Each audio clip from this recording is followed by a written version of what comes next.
Okay. Councillor Samantha Dunn, Councillor Tim Heenan and Councillor Jeanette McRae from the Shire of Yarra Ranges. Look, thank you very much. I just wanted to outline the Shire of Yarra Ranges' position in relation to logging generally, and we have had a long history of opposing logging in our municipality. It started in 2007 when Council opposed logging in Melbourne's water catchments because we saw the complete trashing of what is a very, very important and significant area in the Shire of Yarra Ranges, and in fact impacts on all of Melbourne's water supply. And we take our role as environmental stewards very, very importantly in the Shire of Yarra Ranges. Last year in 2010, Council opposed logging in this particular region because of its impacts in relation to tourism. Tourists don't actually like it when logging trucks go through our tourist towns every hour of the day and night. They don't want to come back here, and they don't tell everyone they know to come back here because it has a huge impact on our tourism. And I ask you, if you're a tourist, would you rather come and see this, or would you rather come and see this? And I think we all know what the answer is in relation to that. Now, Council opposed this latest timber release plan and put in a significant submission to that plan. And it will come as no surprise to all of you that every single thing we raised was ignored by Vic Forests in relation. And it won't come as a surprise to you because I know all of you who put in a submission, well, your concerns were ignored too. And now we see that we're not even getting forestry in compliance with the Sustainability Charter, and that is a disgrace. The most recent move by Yarra Ranges, we decided to resolve to support the Ethical Paper Pledge, and that pledge is about not using paper with native forest content. It's particularly important to the Yarra Ranges Council because it's our forests that are going into that paper, and that is an absolute scandal. What is more scandalous is the response we have had from government to signing that pledge. We have had a government bully and blackmail the council into changing its resolution or else. That is a disgrace. It needs to stop. It needs to be known. This council is strong in its resolution to protect our forests at all costs. I want to thank all of you for coming out today.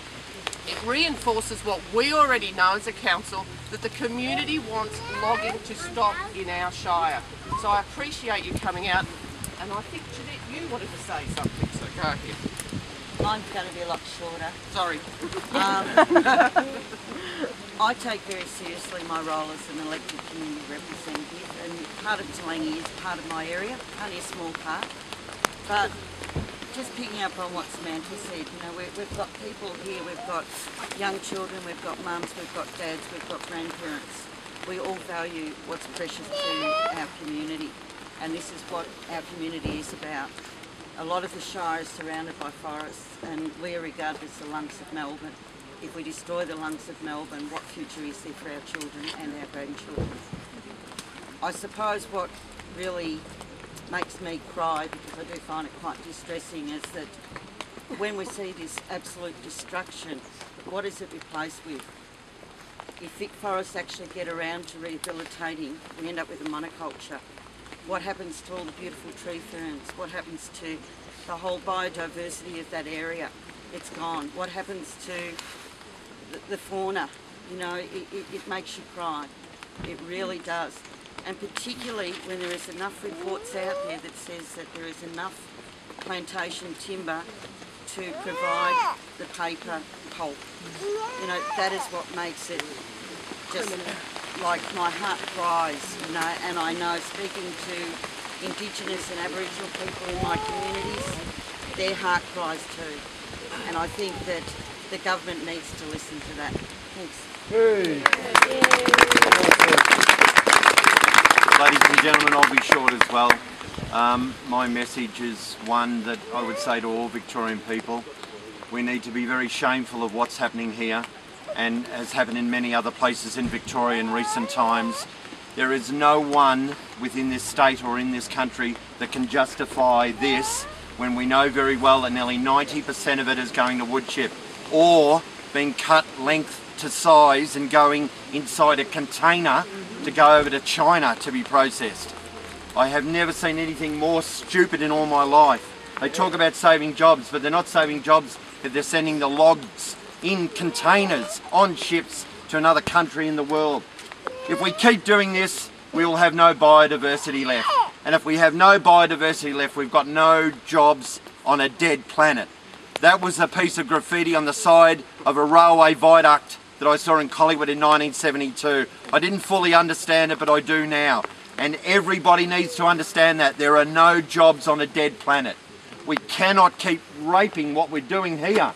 It's a terrible word to say, and I don't mean any disrespect to anyone, but that's what we're doing here. We're destroying this beautiful forest. We're doing things that we shouldn't be doing to this forest here. Vic Forest, you really need to hold your head in shame. The Victorian Government, Mr. Ted Baillieu, you need to hold your head in shame. Anyone that supports or justifies this or anywhere else, anywhere in the country where rainforest and the unique biodiversity has gone, they need to hold their head in shame. It upsets me no end. It really does. Thank you. Thank you, Tim. Thank you, Jeanette, Samantha and Tim. Now what we'd like to do is actually get people walking down this road into the coop. This is your chance to be on camera. What we would like is those who've got banners to actually lead the way, so that the banners are leading, and also children to the front, because this is all about the future. Okay?